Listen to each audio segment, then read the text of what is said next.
I love Tampa Bay. I want to see it stay as amazing as it is today. And I want to make sure that Tampa Bay is future-proofed, right? So that we actually are looking out into the future, seeing what that will bring to us, and then preparing the community for that. The big push now is CyberBay 2025. Yeah. So our conference that we're putting on is to put that spotlight on the Tampa Bay area so that people recognize we are the cybersecurity center of excellence for the United States of America, not just because we have.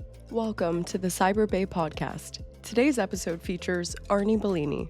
Arnie is best known as the co-founder and former CEO of ConnectWise, a cornerstone of Tampa Bay's tech industry, and he's been a driving force behind turning Tampa Bay into CyberBay, the next cybersecurity mecca of the United States. I'm the producer and voice behind the screen, Sarina Gandy. You'll hear me guide the story along as our co-host, Anjelica Rubin, interviews Arnie about his journey. She's a technology, healthcare, and innovation reporter at the Tampa Bay Business Journal. After weeks of preparing together, we're finally here spending our morning at Bellini Capital headquarters. It's a space that feels less like a corporate office and more like a family startup. The space is shared with CyberFox, led by Arnie's brother David, and Connect Secure, led by his son, Peter, a snapshot of the Bellini legacy in motion. Great to be here with you, Arnie. Yeah, great to be here with you. I think we saw each other briefly at Powered Up, but I think the last time we really sat down was in March when you and your family announced the $40 million gift to the University of South Florida to create the Bellini College of Artificial Intelligence, Cybersecurity, and Computing. Do people tell you it's a long name? Yeah, we negotiated the name. Okay. It's a mouthful. No, it's a mouthful, but everything you do is with intention, and there's an intention for that name. So there is. I would love it if maybe we start with that vision of CyberBay and kind of talk about your experience growing up in the region. So were you always kind of on the technology side of things, always interested in that path? Well, yes. My father worked for IBM. My father was a very successful branch manager for IBM. In fact, he took the branch management position here in Tampa Bay when there were 85,000 computers in the world in 1972, and only 36 of them were connected to what we now know as the internet. Right? So in 1972, the IBM Corporation decided, well, you know, Tampa Bay is big enough where we probably should open an office, and that's when they moved the Bellini family here. The Bellini family feels in so many ways that we have really brought technology to Tampa Bay. IBM was the first big technology investment, if you will, in the Tampa Bay area. And we continue to see more and more of those investments happening over the years. The Bellini family didn't just move to Tampa Bay, they helped shape it. From IBM's arrival in the 70s to today, the Bellinis have had a hand in nearly every wave of tech innovation here. When technology was still finding its footing, Arnie was helping bring the first personal computers to the region. You started your career as a technology consultant. Was it always kind of your vision to found a company? When did the idea for ConnectWise start kind of coming into your consciousness? What happened is in 1981, I convinced our partner in charge at Price Waterhouse, where I was working at the time, to get the first PC in the Tampa Bay area. Wow, and of course it was easy because it was like, my father can get it for you. He's the IBM branch manager. So we ended up getting the first PC in the Tampa Bay area. Once we got that first PC, it was hard for Price Waterhouse to keep me working on mainframes and mini computers because I saw the vision of a PC. I said, this is power to the people. This is where we're going to be able to enable 50% of the American economy to finally have compute power, small to mid-sized businesses. At the time, in 1981, the only companies that could afford compute power and large computers, or computers at all, were the largest of companies in the Tampa Bay area. And so once the personal computer came into play, it just opened up huge opportunities for us to create great productivity in small to mid-sized businesses. So I went to my father and told him I was going to quit Price Waterhouse and start ConnectWise. He was not happy about that. He said to me, he said, Arnie, actually he said Arnie Barney. That's when I'm got to pay attention is when he called me Arnie Barney. Arnie Barney, we're going to make about 5,000 of those PCs worldwide for hobbyists. We had to respond to this company in Cupertino who made, the Apple II? Yeah. And so, IBM was simply responding to Apple is all they were doing. They were just filling a hole. They didn't think it would ever amount to anything. And he told me, you really should not leave Price Waterhouse. You're going to make partner.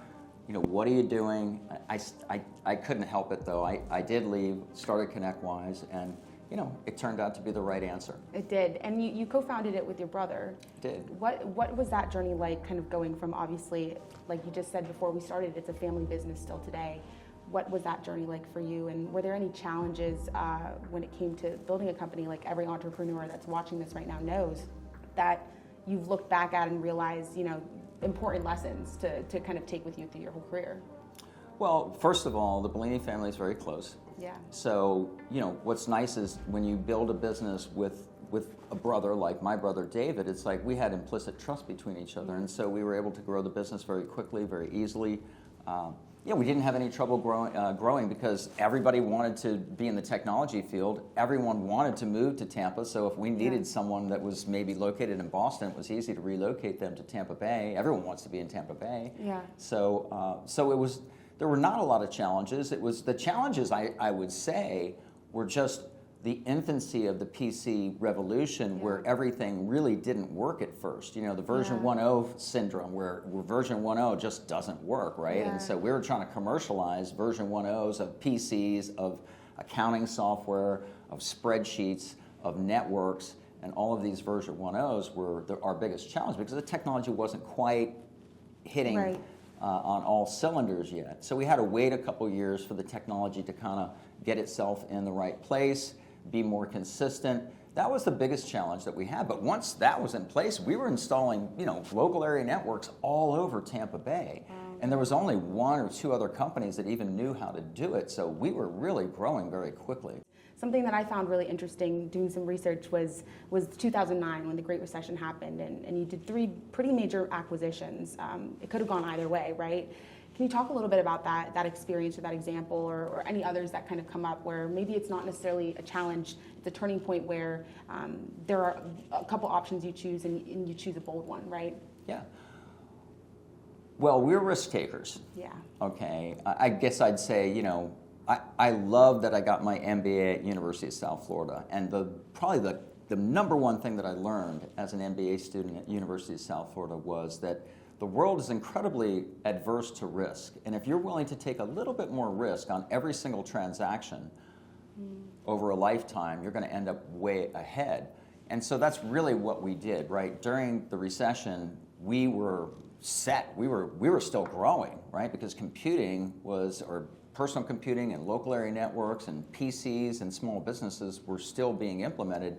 We were still growing, and so we powered into the recession. We doubled down, and we actually started buying companies.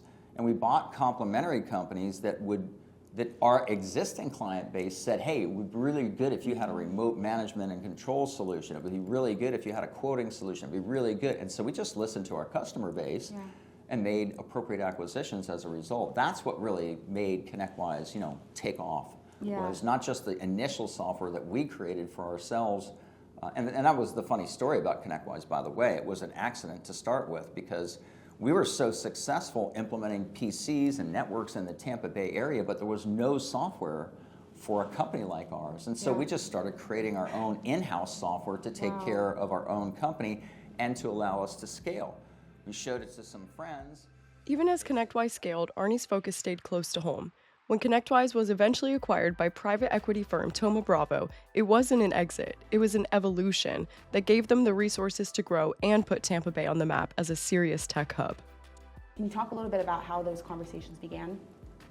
Thoma Bravo was our selection because we were very intentional. We wanted a company that we thought would be responsible with our company, keep our culture. Obviously, those are things that are important. But even more importantly for us was, well, not more importantly, but as importantly was, we wanted to bring a Silicon Valley private equity firms eyeballs on Tampa Bay. We wanted to get a whole bunch of them to look at Tampa Bay. And so that's what we did. We went out to Silicon Valley. We shopped Silicon Valley private equity firms. We had them take a look at ConnectWise. We ended up choosing Thoma Bravo. But the reason for that was now we've got eyeballs on technology plays in Tampa Bay. Others will now benefit from the fact that we did this, right? Yeah. This is how you start an ecosystem, really. When you think about it, how do you gestate an ecosystem? Well, you have to have one big success. That was ConnectWise.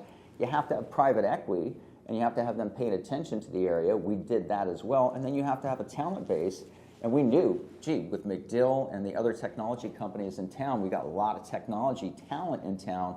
If we train our people and make them really good at managing people, so we had a management training program at ConnectWise that was very, very effective. Yeah. So we really were bringing our talent base up to higher and higher skill levels, knowing that someday they would leave us, but also realizing that when they left, that would be great for the ecosystem. The spin-outs were essential, right? I mean, even ConnectSecure is a spin-out essentially of that exit. Well, I mean, I can point to You can five point to all of companies them. from right here on this Yeah. floor that got gestated as a Yeah. result of it, right? So Yeah. that's the whole idea. When that happens in 2019, was it difficult to kind of step away from the company and step into a new role, or kind of what did that look like for you? I failed miserably at retirement, and I need to be busy, and there's problems that I really want to solve, and so Yeah. I look at, I mean, the biggest problem I'm trying to solve today is defending the digital borders of the United States of America. We're just kind of carrying on the tradition of taking it to the next level, and the next level is really having this new college, the Bellini College, interact very aggressively with the business community to do research and to also pump out talent into those local businesses. That's what Stanford did in Silicon Valley. And I think what's interesting, and we talked about this before when it came to the Bellini College, is ConnectSecure is one of the companies you told me about that are offering their program and their resources to the new school. And curriculum, I know, is a very important part for you when it comes to the Bellini Right. College. Yeah, the Bellini College is my version of Stanford in Tampa Bay. Yeah. Okay, so what do they really need to be successful? Well, we need to attract the best students, and we need to have the best curriculum. And if you're going to have the best curriculum, then you need to have real software titles that you're teaching these students, because everything else is theoretical if you're not actually getting hands-on experience. And so our real mission with the Bellini College at USF is to give these students hands-on. So we're teaching them the content and the scholastic side of cybersecurity, but then as soon as we teach them that lesson, we're saying, now go over here and show us that you just learned, that you can do exactly what we just said. We taught you how to set up a network. Show us you can set up a network safely. And so we literally are creating this experiential piece that goes along with the traditional scholastic piece. So and so it's, when you think about it, that's what real life experience that these students are getting in college with real software titles. And this is both, by the way, this is both at University of South Florida and at St. Leo's University as well, a local Catholic university. So, we're working both of them. And this is part of our plan. Part of our plan is like, can we put a curriculum, a meaningful, new, modern-based, artificial intelligence guided learning system in at both a state college and a private college? Interesting, yeah. Once we've got that worked out, we intend to be able to make that go nationwide, right? Because the only way we're going to defend the digital borders of the United States of America is if we end up pumping out enough talent to actually defend those digital borders, right? Totally. Cyber soldiers, we need them. Something else that you've said before is you pledged 70,000 tech jobs in 7 years. And I wanted to know a little bit more about how the school impacts that pledge, right? I mean, around 4,000 students have started with the Bellini College this semester already. Mm-hmm. Can you talk a little bit about that goal for you and where that vision is kind of leading when it comes to CyberBay and all of these different things that are now falling into place? Sure. Well, the promise, again, everyone told me I had to move to Silicon Valley to build ConnectWise, and I said I don't think I have to, I don't want to, and I didn't. And it worked out just fine. So once we sold ConnectWise, my pledge to the Tampa Bay area was 70,000 high-paying, high-tech jobs as a thank you for the fact that I was able to build my company right here, and others should do the same. And so that's really the whole mission that I'm on. The university, the new college, is one of my aces for creating those high-tech jobs, right? Yeah. The colleagues that we gave stock to and that we continue to work with and help in the Tampa Bay area that are at other companies are hiring people. That's part of the pledge, so the people that they hire. I still have a ways to go, but I am up to about 7,000 tech jobs so far, just shy of that. Yeah. We've got a long way to go. But I usually set very, very high goals and then work as hard as I can to achieve them. And if I don't achieve them, well, any progress that I make towards it is pretty amazing. So That's incredible. But I think we will actually have 70,000 high-paying, high-tech jobs accounted for in the Tampa Bay area within the 7-year period. For Arnie, protecting Tampa Bay's future means protecting on every front, from strengthening our digital borders through education to investing in the people and the places that make this community thrive. Through it all, one philosophy has guided him: the belief that success means sharing what you build, not keeping it. It's not just business, Arnie, and I'd love to get into some of the other efforts that you have in the community that you call home. I would love to start with the belief in responsible capitalism and kind of what that looks like for you. Responsible capitalism, I've now, is proactive capitalism. Yeah. The money's not for us. That's the thing that I think everyone gets wrong. It's like, when you make a lot of money, it's not for you, right? It's like, and besides, what are you going to do? Once you have a couple $1 million, it's like beyond that, it's not going to make any difference in your life. So what you can do with the money, if you're being responsible with the money, and if you're being proactive with the money, you will take that and you will do good deeds with it. And you will do good deeds in your own community, and you will pay back those who brought you your success.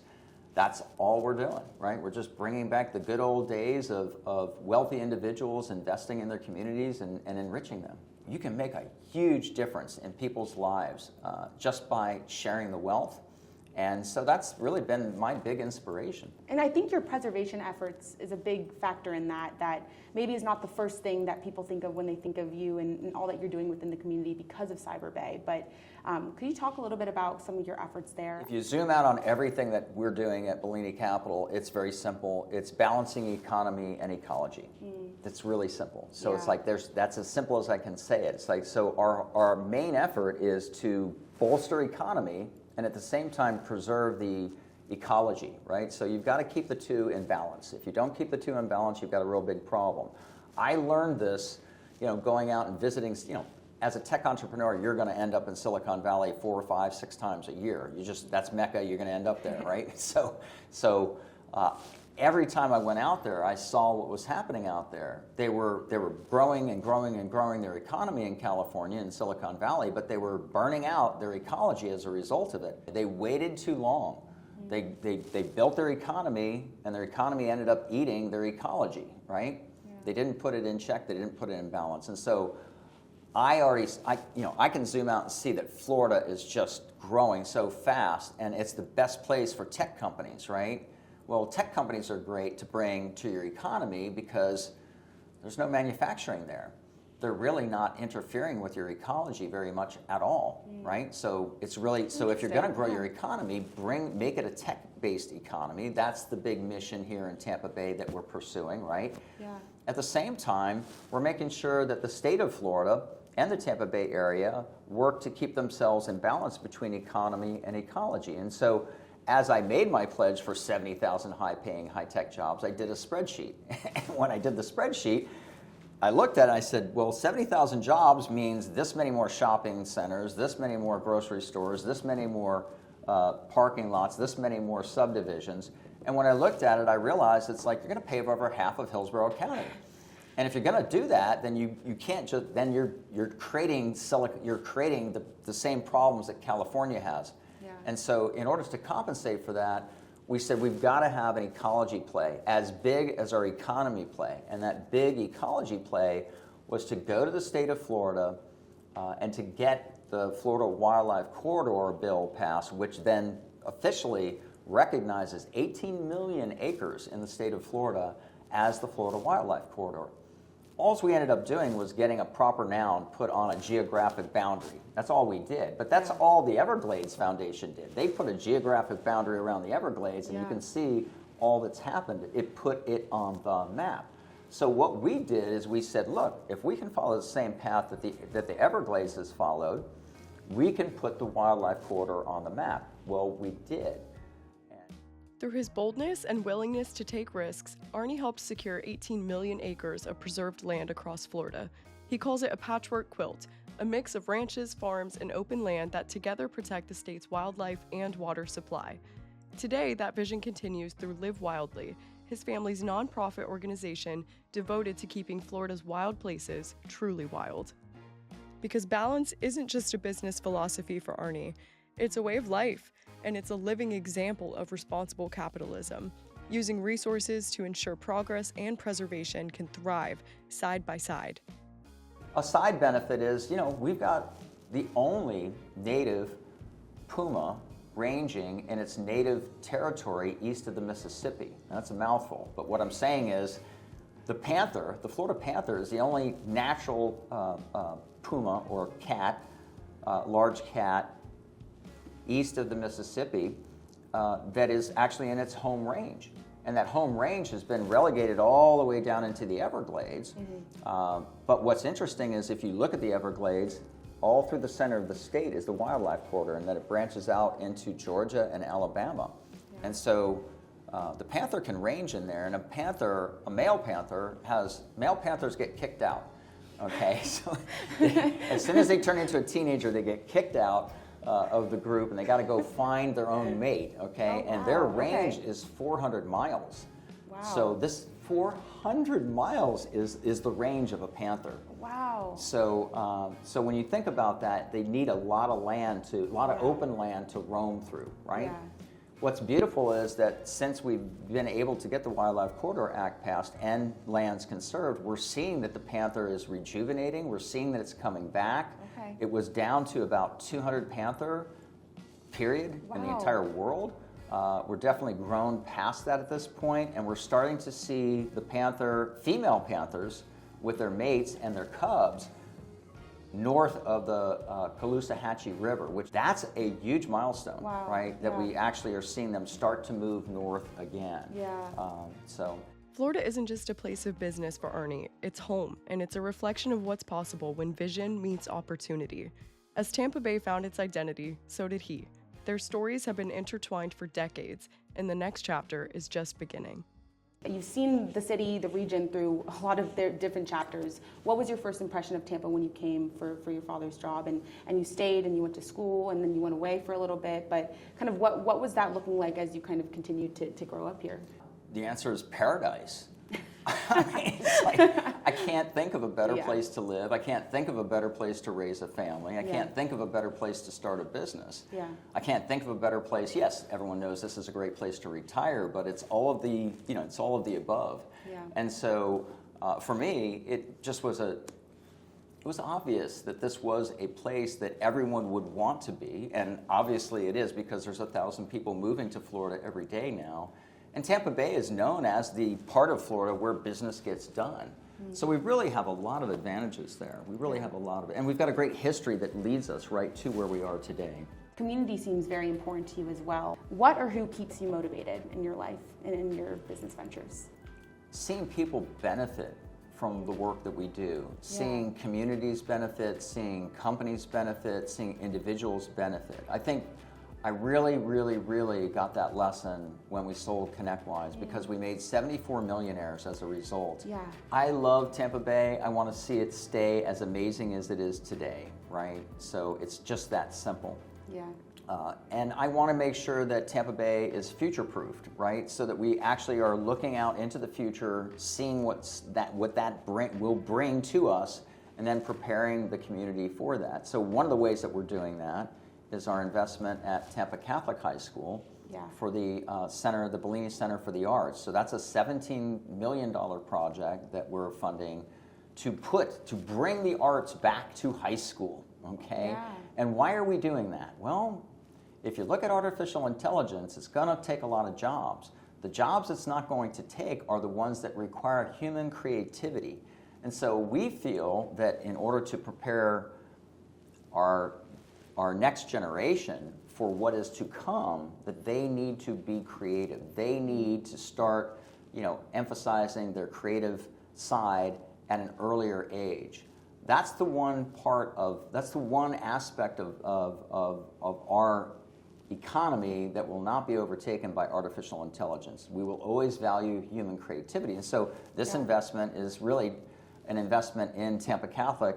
We're trying to create a curriculum at Tampa Catholic that is future-proof for the students there. And if we get it right there, then we can franchise that idea out to other high schools. There's so much on your plate, like you just talked about. I actually can't comprehend, but Arnie, how has the last year looked like? I have trouble doing it too sometimes. How has the last year looked like for you? There's been a lot that's happened and a lot of impact that obviously your family's gift has made, not just to the school, but also to the broader community. What has it looked like for you from your perspective?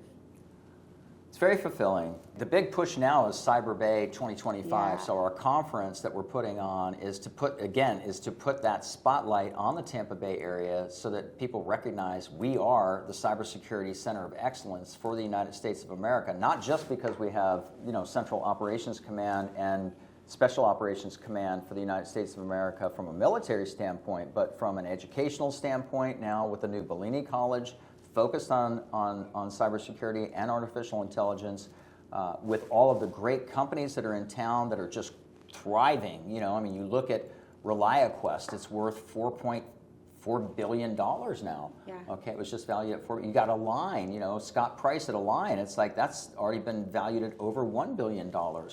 You have KnowBe4, and then you have ThreatLocker. These are all very mature cybersecurity solutions and companies that are valued in the billions of dollars. Are all right here in the Tampa Bay area. So for me, I think it's already proof that we have this. So all we're really doing is putting a spotlight on it. We have the talent, we have the investment base, we have the university focused the right way. So we have all the components that Silicon Valley had in place. All we need is a convention, which is CyberBay 2025, to bring it all together. So we're really excited about it. We're going to have the general in charge of Special Operations Command speak, the general in charge of Central Command speak. Yeah. We have the general in charge of Cyber Florida speaking. So we have educational folks speaking. We have some of the tech entrepreneurs are going to come and speak at it, of the companies that I just mentioned. So we are really, and I forgot one big one, Rapid7, who is an amazing company. They are based out of Boston, but what's interesting is they've grown. Most of their growth is happening here in Tampa Bay, and the reason is because we have the talent base, right? So and they're on Water Street, right? Yeah, they're right there on downtown, Water Street. Yep. Yeah. And when it comes to Tampa Bay, Arnie has no shortage of love for the area he chose as home. This region is where he built his business, raised his family, and found purpose in giving back to the same community that helped give him his start. You raised a family here as well, and so beyond business, kind of what makes you proud to call Tampa Bay home? Are there any spots that you love or that take you back to certain memories or certain times in your life here? Oh gosh, I can't go anywhere in Tampa Bay without that happening. Okay. Park Tower building downtown is the ConnectWise building. It has ConnectWise's name on it. That's where I had my first job out of college, right, with Price Waterhouse. So every time I drive by downtown Tampa and I see the name of my company on the top of the building that was my first job, I can't even comprehend it, right? Yeah. It's hard to comprehend that. I'm still a very avid triathlete, and so I always remember the original triathlons in the Tampa Bay area, right? And especially the ones on Clearwater Beach. And so, anytime out on Clearwater Beach, it just reminds me of being 21 and when I first started doing triathlons. And so every single place in the Tampa Bay area reminds me of something. When I swam the English Channel, we trained here in the Tampa Bay area. Wow. We swam around Harbor Island No 3 way. times just for training. And so anytime I'm on Harbor Island, it reminds me of that. And then we would swim around Davis Island. So there's not a place in Tampa Bay that doesn't bring back fond memories for me. You're still doing triathlons or anything like that, or? In 21 days, I will be in Wollongong, Australia, representing the United States of America at the World Championship Triathlons. So I'm actually, right now, I'm the 7th fastest old guy in the United States of America. So I got 7th place in the United States, and so I qualified for World. So I go to World in 21 days, and my goal is to see if I can be one of the top 20 fastest old guys in the world, right? So I'm trying to get top 20 at World in Australia. That's awesome. Best of luck with that. That's incredible. If you could take a visitor to one place that reflects this community, what would that place be? Oh, it would be the Columbia Restaurant. Okay. So in Ybor City. So that was a tradition that my father started. Every time that he would have any big client meeting or big IBM dignitary come into town, it was always take them to the Columbia restaurant in Ybor City. And so we've just kept that tradition. So anytime that we have a big client or a big situation, we'll always take them to the Columbia restaurant. And that is such a beautiful, wonderful, traditional restaurant. And it hasn't changed one bit. That's what I love about it. And the family, the Gosmark family is just wonderful. Richard is the owner, and they're just a wonderful family. That's incredible. And that whole area at Ybor is absolutely transforming. It's super exciting to see.